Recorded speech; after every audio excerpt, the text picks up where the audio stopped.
Այս երեխային խոսք եք տալիս, որ դառնա բժիշկ, գալու է եւ աշխատի Մեղրի բժշկական կենտրոնում։ Բայց նա չգիտի, չէ, որ դուք որոշում ունեք ընտրությունների հենց հաջորդ օրվանից փակել այդ բժշկական կենտրոնը։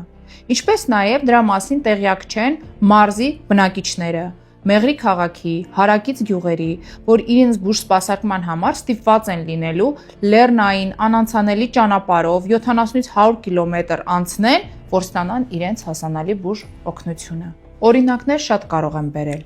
Լոռու մարզ, Տավուշի մարզ, Գեղարքունիքի մարզ, Կրճատեցիք, ուր եք հասնում, ուր են գնում։ Դուք չտիրապետելով այս համակարգը տապալում եք այն, բայց ոչինչ։ Ձեր իշխանության կողմից ստեղծված այս բոլոր բացթողումներն ու ձախողումները լուծում կստանան Հայաստանի Հանրապետության հաջորդ վարչապետ Սամվել Կարապետյանի շնորհիվ։ Ուժեղ Հայաստան, ազատ ու